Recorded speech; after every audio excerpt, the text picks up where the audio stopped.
আসসালামু আলাইকুম বন্ধুরা, নতুন আরেকটা ভিডিও নিয়ে আপনাদের সামনে আসছি। তো দেখতে পাচ্ছেন বিল্ডিং, এখানে আজকে আমরা কাজ করবো আর কি। তো এখানে প্রথমত আমি এখানে বসে যে আপনাদের আমরা কী কী জিনিস দিয়ে বা কী কী পাইপ কী কী ফিটিংস দিয়ে আমরা কাজ করি সেটার জন্য পরিচিত হওয়ার জন্য আর কি। তো দেখতেই পাচ্ছেন এখানে সব সিপিভিসির যে ইয়েগুলো হয় ফিটিংসগুলো সেটা নিয়ে বসছি এখানে। আর পাইপগুলো ওই পাশে আছে, পাইপগুলো দেখাতে পারতেছি না। তো এটা অ্যাকচুয়ালি একটা ডুপ্লেক্স বাড়ি। তো এই বাড়িতে আমরা কাজ করবো সম্পূর্ণ সিপিভিসি দিয়ে, A to Z সিপিভিসি থাকবে। এখানে সেট দেখতে পাচ্ছেন, এটা শুধু সেটটা আমরা ইউজ করবো শুধু মোটর লাইনে আমরা সিপিভিসি দিচ্ছি না, সব সেট ইউজ করবো। তো ওনারা আমরা প্রথমে পরিচিত হই যে আমরা কী জিনিস দিয়ে কাজ করছি, কী ফিটিংস, কয় ইঞ্চি পাইপ, কয় ইঞ্চি ফিটিংস। তো প্রথমে বলছি যে আমরা সিপিভিসি দিয়ে কাজগুলো করতেছি এখানে। যে আমার হাতে যেটা দেখতে পাচ্ছেন এটা হচ্ছে একটা 3/4 প্লেন এলবো, 3/4 প্লেন এলবো এটা।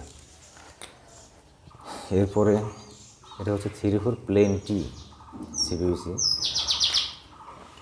এরপরে এটা হচ্ছে 3/4/2 রেডিউসার সকেট যেটা বলা হয় ব্রাশ এটা। এরপরে আছে আপনার মেল অ্যাডাপ্টর, এটা এক মাথায় পেঁচ থাকে থ্রেড আর এক মাথায় থাকে সকেট, এটা হচ্ছে মেল অ্যাডাপ্টর বলা হয়। এরপরে আসি এই পাশে, এটা হচ্ছে একটা ইউনিয়ন সকেট, এটা অবশ্য 1 ইঞ্চি। আর আমার হাতে যেটা দেখতে পাচ্ছেন এখন এটা হচ্ছে 3/2 টি ব্রাশ, যেটা আর কি টিগুলো ব্যবহার হয় সবাই জানেন যে যেখানে পয়েন্ট, যেখানে কল লাগাবো, ঝর্ণা লাগাবো, সার বেসিনের পয়েন্ট থাকবে সেখানে কিন্তু এই জিনিসগুলো ব্যবহার করা হয়। এরপরে হচ্ছে 3/2 এলবো, এটা শেষ মাথায় পয়েন্টের শেষে ওই পাশে কোনো লাইন যাবে না, ঠিক ওইখানে এটা ব্যবহার সবাই জানেন। এরপরে আসছি, এটা হচ্ছে 1.5 ইঞ্চি, আমার হাতে যেটা দেখতে পাচ্ছেন এখন এটা 1.5 ইঞ্চি একটা প্লেন টি। এরপরে এটা হচ্ছে আপনার 1.5 ইঞ্চি বাই 1 ইঞ্চি একটা টি, প্লেন টি, এটাও প্লেন টি, 1.5 থেকে 1 করার জন্য আর কি।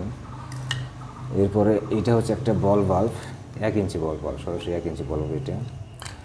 এরপরে এটা হচ্ছে 1.5 ইঞ্চি বল বাল্ব। এরপরে এটা হচ্ছে আপনার 1.5 inch union socket, 1.5 inch union socket. আর এটা হচ্ছে একটা end cap, 1.5 inch end cap, এটা এটার কাজ তো সবাই জানেন কম বেশি। এরপরে হচ্ছে এটা 1.5 ইঞ্চি প্লেন এলবো এটা।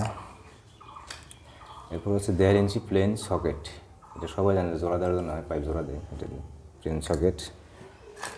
এরপরে হচ্ছে 1.5 ইঞ্চি বাই 1 ইঞ্চি, এটা আমরা বুশ বলি, রেডিউসার বুশ যেটা আর কি এটা।